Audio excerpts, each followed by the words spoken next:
Hello friends, welcome back to our channel. तो आज के इस वीडियो में हम लोग देखेंगे प्रैक्टिस सेट नंबर चौथा होगा यूपी ट्रिपल एस सी पेट 2025 के लिए।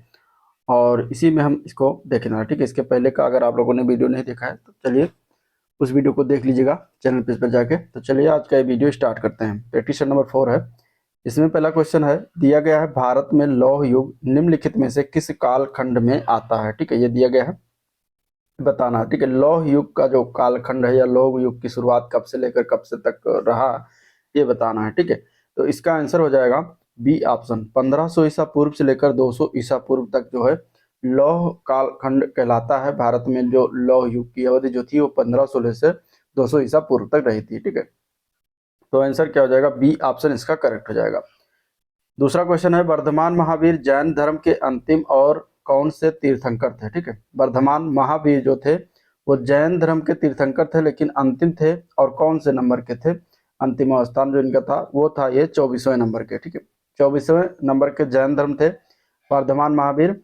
तो प्रथम तीर्थंकर पहले स्थान पर कौन थे, प्रथम तीर्थंकर जो थे जैन धर्म के उनका नाम था ऋषभ देव, ये भी याद रखिएगा। ठीक है, ऋषभ देव जो थे ये प्रथम तीर्थंकर थे जैन धर्म के। जैन धर्म के 22वें तीर्थंकर के नाम याद रखें जो पूछा जाता है, अरिष्टनेम या फिर नेमिनाथ। और 23वें तीर्थंकर थे पार्श्वनाथ। ठीक है, 24वें कौन थे, वर्धमान महावीर। चलिए अगला क्वेश्चन है, मौखरियों के किस राजा ने दावा किया कि उसने परवर्ती आने की बाद के गुप्तों को हराया था। ठीक है, तो मौखरी के किस कौन सा राजा था जिन्होंने दावा किया था कि बाद के जो गुप्त काल के वंश थे, शासक थे, उनको जो है हराया था। तो उनका नाम था ईशान वर्मन। क्या नाम था, ईशान वर्मन, जो कि ये दावा करता है कि इन्होंने गुप्तों को बाद में हराया था।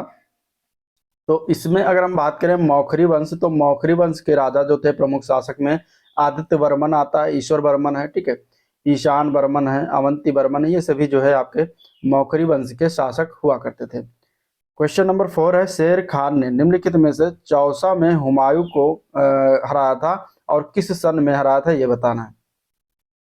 तो शेर खान ने चौसा के युद्ध में हुमायूं को हराया था, वो था सन 1539 में। ठीक है, शेर शाह सूरी जो कि सूर राजवंश का शासक था। शेर खान जिसको कहा जाता है सूर राजवंश का शासक ये था, और इन्होंने जो है इसका स्थापना भी किया था। सूर जो राजवंश इसका संस्थापक शेर शाह सूरी था।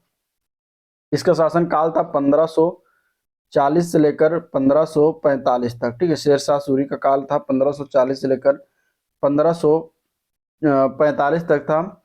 और शेर शाह सूरी का बचपन का नाम था फरीद खां। ठीक है, फरीद खां नाम था।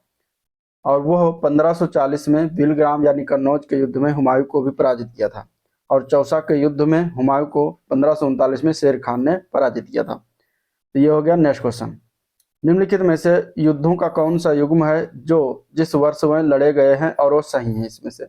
श्रीरंगपट्टनम का युद्ध 1757 दिया गया है। प्लासी का युद्ध 1760 है।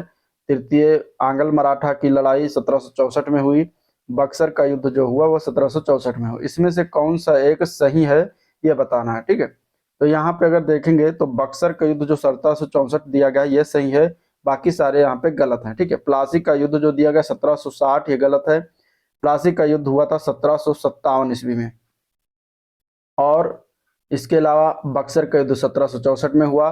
श्रीरंगपट्टनम का युद्ध जो हुआ यह 1799 ईस्वी में हुआ था। ठीक है, तो ये भी गलत हो जाएगा, ये भी गलत हो जाएगा। तृतीय आंग्ल मराठा लड़ाई जो हुई थी वो हुआ था 1817 टू 19। ठीक है, 1817 टू 19 में हुआ था, जो कि ये गलत है। तो सिर्फ सही डी पार्ट है, तो डी पार्ट आंसर हो जाएगा। क्वेश्चन नंबर 6 है, निम्नलिखित में से कौन यंग बंगाल आंदोलन से जुड़ा हुआ था। यंग बंगाल आंदोलन, इसमें से अगर देखा जाए तो कौन जुड़ा हुआ था, तो इसका आंसर हो जाएगा हेनरी डेरेजियो। ठीक है, ये यंग बंगाल आंदोलन से जुड़ा हुआ था। वर्ष 1784 ईस्वी में कलकत्ता में विलियम जोन्स ने एशियाटिक सोसाइटी ऑफ बंगाल की स्थापना की थी। ठीक है, और 1854 में उड घोषणा पत्र आया जिसको भारतीय शिक्षा का मैग्ना कार्टा कहा जाता है, तो वो पारित हुआ था। चलिए क्वेश्चन नंबर 7 है, बक्सर का युद्ध कब लड़ा गया था। तो बक्सर का युद्ध अभी बताया 1764 हो जाएगा इसका राइट आंसर, तो डी ऑप्शन करेक्ट हो जाएगा। ठीक है, ये बहुत इंपॉर्टेंट युद्ध है। यहाँ अगर देखा जाए तो ये अक्टूबर में लड़ा गया था, अक्टूबर 1764 में लड़ा गया था। अंग्रेज की सेना और मीर कासिम के बीच ये युद्ध हुआ था। ठीक है। अंग्रेजी नेतृत्वकर्ता जो था उसका नाम था हेक्टर मुनरो, ठीक है, तो ये भी याद रखिएगा। बक्सर के युद्ध में जो मीर कासिम था, शुजाउद्दौला और शाह आलम द्वितीय, ये तीनों ने मिलकर जो है लड़ा था और ये तीनों की हार भी हुई थी अंग्रेजों से। तो यहाँ पे आंसर हो जाएगा डी ऑप्शन। चलिए क्वेश्चन नंबर 8 है, स्वतंत्रता मेरा जन्मसिद्ध अधिकार है और इसे मैं लेकर रहूंगा, यह नारा जो है किसने दिया? तो उनका नाम है बाल गंगाधर तिलक।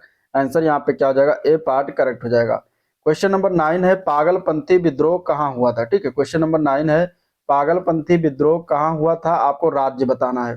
पागलपंथी विद्रोह कहाँ हुआ था, आपको राज्य बताना है। ठीक है, तो यहाँ पे राज्य कौन सा हो जाएगा? क्वेश्चन नंबर 9 का सी आंसर हो जाएगा बंगाल। ठीक है, बंगाल राज्य में पागलपंथी विद्रोह हुआ था। कब हुआ था? 1813 ईस्वी में बंगाल में ये हुआ था। ठीक है, तो यहाँ पे आंसर क्या हो जाएगा? C option. क्वेश्चन नंबर 10 देखते हैं, भारत छोड़ो आंदोलन का दूसरा नाम क्या था?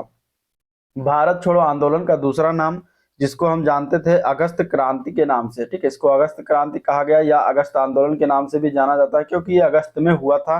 8 अगस्त 1942 को, 8 अगस्त 1942 में यह आंदोलन जो है द्वितीय विश्व युद्ध चल रहा था, उसी समय महात्मा गांधी के द्वारा शुरुआत किया गया था इस आंदोलन का। और इसी आंदोलन में महात्मा गांधी का एक फेमस जो नारा है वो प्रसिद्ध हुआ था, वो था करो या मरो। क्या था? करो या मरो, तो इसी में दिया था। ठीक है, चलिए क्वेश्चन नंबर 11, निम्नलिखित में से कौन सी नदी मध्य प्रदेश में धुआंधार जलप्रपात बनाती है? धुआंधार जलप्रपात यहाँ पे देखा जाए तो मध्य प्रदेश में नर्मदा नदी निर्माण करती है, तो आंसर ए पार्ट करेक्ट हो जाएगा। ठीक है, धुआंधार जलप्रपात जो है ये मध्य प्रदेश राज्य के जबलपुर में स्थित है। यह जो है भारत का सबसे ऊंचा जो जलप्रपात है कुंचिकल है। भारत का सबसे ऊंचा जलप्रपात कौन है? कुंचिकल, जो कि कर्नाटक में है, वराही नदी पर। ठीक है, तो ये भी याद रखिएगा। क्वेश्चन नंबर 12 है, तूरा किस पहाड़ी पर स्थित है जो हल्के अत्यंत आर्द्र कृषि जलवायु क्षेत्र के अंतर्गत आता है? तूरा, तूरा क्या है? तूरा कहाँ पर स्थित है? तो यह स्थित है गारो पहाड़ी पर। ठीक है, गारो पहाड़ी जो कि ये मेघालय राज्य में, ठीक है, कहाँ पर है? ये मेघालय राज्य में पड़ता है। पश्चिमी गारो हिल्स के जिले में एक नगर पालिका है। तो यहाँ पे आंसर क्या हो जाएगा? डी ऑप्शन इसके लिए राइट है। क्वेश्चन नंबर अगला देखते हैं। क्वेश्चन दिया गया है कि भारत पाक श्रीलंका भारत से पाक जलडमरू मध्य और किसके द्वारा निर्मित समुद्र के एक संकीर्ण चैनल द्वारा अलग होता है? तो किसके द्वारा निर्मित है? तो यह मन्नार की खाड़ी के द्वारा निर्मित है। आंसर यहाँ पे डी ऑप्शन इसका राइट हो जाएगा। ठीक है, क्वेश्चन नंबर अगला है, किस जलवायु क्षेत्र की विशेषता पूरे वर्ष गर्म और आर्द्र स्थितियां बनी रहती है? तो यहाँ पे आंसर इसके लिए हो जाएगा उष्ण कटिबंधीय। ठीक है, उष्ण कटिबंध जो होता है पृथ्वी पर कर्क रेखा और मकर रेखा की अक्षांश रेखाओं के बीच का क्षेत्र होता है। तो ये जो है क्या होता है, पूरे वर्ष जो है इसमें गर्म और आर्द्र स्थितियां जो है होती रहती हैं। चलिए क्वेश्चन नंबर 15, निम्नलिखित में से कौन सा भारत में एक प्रमुख जूट उत्पादक राज्य इसमें से नहीं है? तो यहाँ पे देखिए पश्चिम बंगाल, तो यहाँ पे जूट का उत्पादन होता है, असम में भी होता है, मेघालय में भी होता है, लेकिन तेलंगाना में नहीं होता। तो आपका आंसर जिसमें होगा वो तेलंगाना हो जाएगा। क्वेश्चन नंबर 16 दिया गया, भारत के संविधान में मौलिक कर्तव्यों की अवधारणा किस देश के संविधान से प्रेरित है? तो भारत के संविधान में मौलिक कर्तव्य की अगर बात करेंगे तो ये कौन से देश से लिया गया है? तो ये लिया गया है सोवियत संघ से। सोवियत संघ जो कि यूएसएसआर नाम से जाना जाता है, इस संविधान से मौलिक कर्तव्य को लिया गया था, जो कि ये 42वां संविधान संशोधन जब हुआ था 1976 में, तो उसी के द्वारा, और इसका सिफारिश किया गया था स्वर्ण सिंह समिति। स्वर्ण सिंह समिति के सिफारिश पर मौलिक कर्तव्य को भारतीय संविधान में भाग 4A में जो है जोड़ा गया। और कितने मौलिक कर्तव्यों को जोड़ा गया? तो 10 मौलिक कर्तव्यों को शामिल किया गया है। अभी वर्तमान में देखा जाए तो 11 मौलिक कर्तव्य हैं। ठीक है, 1976 में जब शामिल किया गया था तो 10 थे, अभी 11। तो ये याद रखिएगा। चलिए क्वेश्चन नंबर 17, संविधान सभा ने भारतीय संविधान को कब जो है ये क्या किया गया? अपनाया गया था। ठीक है, क्वेश्चन यह है, संविधान सभा ने भारतीय संविधान को कब अपनाया था? इसका आंसर हो जाएगा सी पार्ट, 26 नवंबर 1949 को अपनाया था। और इसी तिथि को अंकित करके भारतीय संविधान में प्रस्तावना 395 अनुच्छेद 22 भाग 8 अनुसूचियां सभी जो है वर्णन था। चलिए क्वेश्चन नंबर 18 है, ग्राम पंचायत शब्द का उल्लेख भारतीय संविधान के निम्नलिखित में से किस अनुच्छेद में किया गया? तो ये किया गया है अनुच्छेद 40 में। यहाँ पे राइट आंसर क्या हो जाएगा? ए पार्ट करेक्ट हो जाएगा। अगला प्रश्न है, भारत सरकार का प्रमुख निम्नलिखित में से कौन होता है? तो भारत सरकार का प्रमुख यहाँ पे देखा जाए तो भारत के प्रधानमंत्री होते हैं। आंसर यहाँ पे बी ऑप्शन इसके लिए राइट हो जाएगा। ठीक है, जो कि भारत के राष्ट्रपति के द्वारा नियुक्त किया जाता है प्रधानमंत्री को। क्वेश्चन नंबर 20 है, किस वर्ष में 42वें संविधान संशोधन अधिनियम द्वारा भारत के संविधान की प्रस्तावना में पंथ निरपेक्ष शब्द जोड़ा गया था? तो यह जोड़ा गया था वर्ष 1976 में।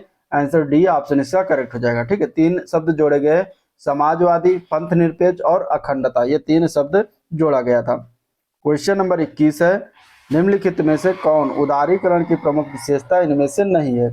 तो सार्वजनिक क्षेत्र के उपक्रम के इक्विटी शेयरों का हिस्सा जनता को बेचना, ये जो है उदारीकरण की प्रमुख विशेषता नहीं होती। बाकी कीमतों के निर्धारण की स्वायत्तता होना, ये उदारीकरण की प्रमुख विशेषता होती है। औद्योगिक लाइसेंस को समाप्त करना भी है, और लघु उद्योग के लिए माल का अनारक्षण भी करना, ये भी होता है। लेकिन पहला जो पार्ट दिया गया ये नहीं होता। क्वेश्चन नंबर 22 दिया गया है कि निम्नलिखित में से किसने किसानों से संबंधित राष्ट्रीय आयोग का नेतृत्व किया, जिनके द्वारा सिफारिश की गई कृषि फसलों का न्यूनतम समर्थन मूल्य यानी कि एमएसपी उत्पादन की भारित औसत लागत से कम 50% अधिक होना चाहिए? तो इसका आंसर हो जाएगा डी ऑप्शन, MS स्वामीनाथन ने यह किया था। तो यहाँ पे आंसर क्या हो जाएगा?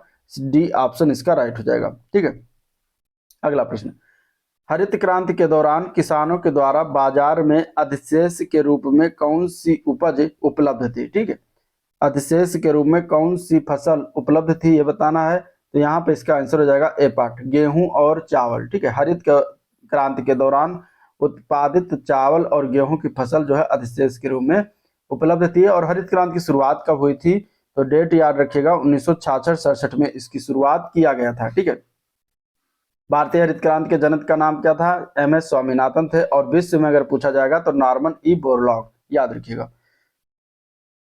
अगला प्रश्न है, वर्ष 1991 में नई आर्थिक नीतियों NEP के तहत आर्थिक नीतियों के उदारीकरण के बाद निम्नलिखित में से क्या नहीं हुआ था, यह बताना है।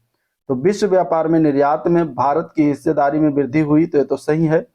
प्रत्यक्ष विदेशी निवेश से अंतर्वाह में वृद्धि हुई, तो ये भी सही है।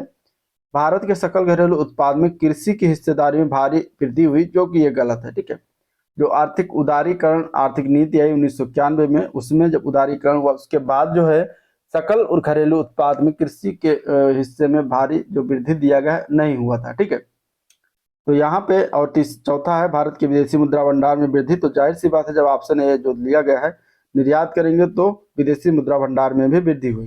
तो आपका आंसर यहाँ पे सी हो जाएगा, क्योंकि हमें बताना है कि इसमें से क्या नहीं हुआ है, तो सी पार्ट हो जाएगा। क्वेश्चन नंबर 25, दूसरी पंचवर्षीय योजना का मूल उद्देश्य क्या था? ठीक है, तो दूसरी पंचवर्षीय योजना जो आई वो 1956 से लेकर 1961 तक पंचवर्षीय योजना रही। और इसमें जो उद्देश्य रखा गया था औद्योगिकरण, इसका उद्देश्य रखा गया था। औद्योगिकरण और आर्थिक असमानताओं में कमी लाना इसका उद्देश्य था। ठीक है, तो यहाँ पे आंसर डी ऑप्शन इसका करेक्ट हो जाएगा। नेक्स्ट क्वेश्चन है, निम्नलिखित में से किसने इंडक्शन मोटर का आविष्कार किया था? इंडक्शन मोटर का आविष्कार किसके द्वारा किया गया है? तो उनका नाम है निकोला टेस्ला। ठीक है, निकोला टेस्ला ने इंडक्शन का आविष्कार किया था। रेडियो का आविष्कार किसने किया है? मार्कोनी ने। ठीक है, बल्ब का आविष्कार एडिसन। AC मोटर अगर पूछा जाएगा तब भी जो है कौन? निकोला टेस्ला ही हो जाएगा। और डायनेमो का आविष्कार माइकल फराडे ने किया था। गैस का द्रव में परिवर्तित हुए बिना सीधे ठोस में परिवर्तन होना क्या कहलाता है? तो उसको हम कहते हैं निक्षेपण। आंसर सी ऑप्शन करेक्ट हो जाएगा। ठीक है, अगला प्रश्न है क्वेश्चन नंबर 28 है, प्लास्टर ऑफ पेरिस का रासायनिक संयोजन सूत्र क्या है? तो प्लास्टर ऑफ पेरिस का जो सूत्र होता है वो होता है CaSO4 × ½ H2O, जो कि डी पार्ट में दिया गया, तो डी पार्ट इसका करेक्ट हो जाएगा। अगला प्रश्न है, सामान्य मनुष्य में कितने जोड़ी अलैंगिक गुणसूत्र पाए जाते हैं? तो वो होता है, इसमें आंसर हो जाएगा डी पार्ट, 22 जोड़ी। ठीक है, मानव के 23 जोड़ी गुणसूत्रों में 22 जोड़ी जो गुणसूत्र होते हैं वो ऑटोसोम होते हैं। 23वीं जोड़ी जो होती है पुरुषों और महिलाओं में अलग अलग होती है। ठीक है, तो यहाँ पे आंसर क्या हो जाएगा? D part. एक वयस्क मनुष्य के मुख में केवल कृंतक होते हैं। कृंतक के दांत के बारे में पूछ रहा है, तो यहाँ पे अगर देखा जाए तो कितने कृंतक होते हैं? तो सी पार्ट हो जाएगा 8। ठीक है, स्तनधारियों के सामने के जो दांत होते हैं, मतलब मनुष्य के सामने वाले जो दांत होते हैं, इनको क्या कहा जाता है? कृंतक कहा जाता है। ठीक है, कृंतक जो दांत होते हैं ये भोजन को काटने के लिए इनका प्रयोग करा जाता है। वयस्क मानव में 4 कृंतक, 2 कैनाइन, 4 अग्रदाढ़ और 6 दाढ़ होती है। तो यहाँ पे आंसर क्या हो जाएगा, सी पार्ट 8। चलिए, मंदिर वास्तुकला के निम्नलिखित में से किस शैली में निम्न शिखर को देउल कहा जाता है? देउल किस शैली में कहा जाता है शिखर को, मंदिर के शिखर को? तो यहाँ पे 31 नंबर क्वेश्चन क्या हो जाएगा, डी पार्ट उड़ीसा। ठीक है, किस शैली में? तो उड़ीसा की मंदिर वास्तुकला शैली में 3 प्रमुख शैली निर्माण होता है, जिसमें रेखा देउल, पीड़ा देउल और खाखरा देउल होता है। ठीक है, तो यहाँ पे उड़ीसा में मंडप को क्या कहते हैं, जगमोहन कहते हैं। चलिए, अगला क्वेश्चन है, वन अरेंज्ड मर्डर निम्नलिखित इस पुस्तक के लेखक कौन है? और यहाँ पे आपके ऑप्शन दिया गया। ठीक है, सॉरी, लेखिका कौन है? यहाँ पे लेखिका बताना है, कौन से हो जाएंगे? तो यहाँ पे देखिए, अगर लेखक या लेखिका, यहाँ पे लेखक होना ही चाहिए, क्योंकि इस पुस्तक के लेखक हैं चेतन भगत। तो यहाँ पे आंसर क्या हो जाएगा, सी ऑप्शन हो जाएगा। ठीक है, चेतन भगत।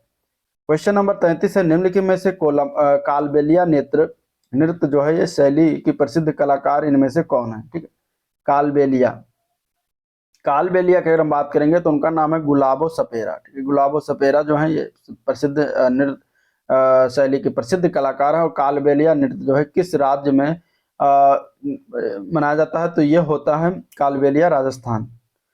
तो वहीं पे होता है, जो कि एक राजस्थान की एक जनजात है जिसका नाम ही कालबेलिया, उनका ये लोक नृत्य प्रसिद्ध है। तो आंसर यहाँ पे बी ऑप्शन इसका राइट हो जाएगा। क्वेश्चन नंबर 34 है, संगीतकार सिक्किल माला चंद्रशेखर का संबंध निम्नलिखित में से किस वाद्य यंत्र से है? सिक्किल माला चंद्रशेखर जो है ये बजाते हैं बांसुरी। तो आंसर यहाँ पे बी ऑप्शन इसका करेक्ट है। भारत ने पहली बार एशियाई खेलों की मेजबानी कब किया था? अगला क्वेश्चन है, तो ये किया गया था 1951 में। ठीक है, कब किया गया था? 1951 में। और ये कहाँ पर हो रहा था? ये दिल्ली में हो रहा था, अपने यहाँ पहली बार हुआ था। ठीक है, क्वेश्चन नंबर 36, अमरावती स्तूप निम्न में से किस राज्य में स्थित है? अमरावती स्तूप जो है ये पड़ता है आंध्र प्रदेश में। आंसर यहाँ पे सी ऑप्शन इसका करेक्ट हो जाएगा। ठीक है, और इसका निर्माण कौन करा था? तो अशोक के शासनकाल में इसका निर्माण हुआ था। यहाँ पे आंसर क्या हो जाएगा, सी ऑप्शन करेक्ट हो जाएगा।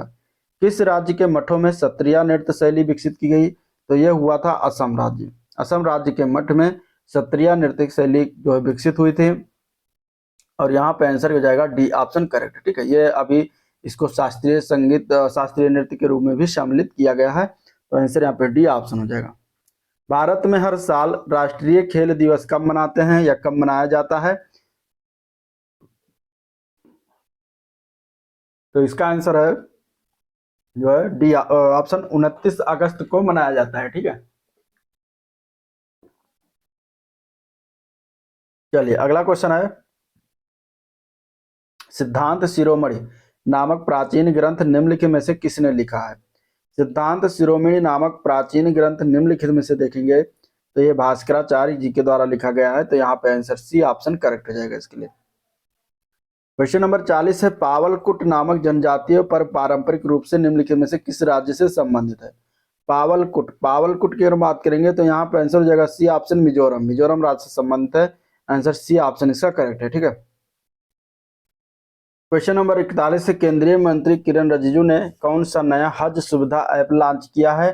तो उसका नाम है हज सुविधा ऐप 2.0। आंसर बी ऑप्शन इसके लिए करेक्ट है। अगला प्रश्न है 42 नंबर क्वेश्चन है, 11वीं आसियान रक्षा मंत्रियों की बैठक कहाँ आयोजित की गई थी? आपके सामने ऑप्शन कुछ इस तरीके से दिया गया है। ठीक है, यहाँ ये देखिए, आसियान रक्षा मंत्रियों की जो बैठक हुआ था यह हुआ था वियंतियाने लाओ पीडीआर। आंसर यहाँ पे बी ऑप्शन इसका करेक्ट हो जाएगा।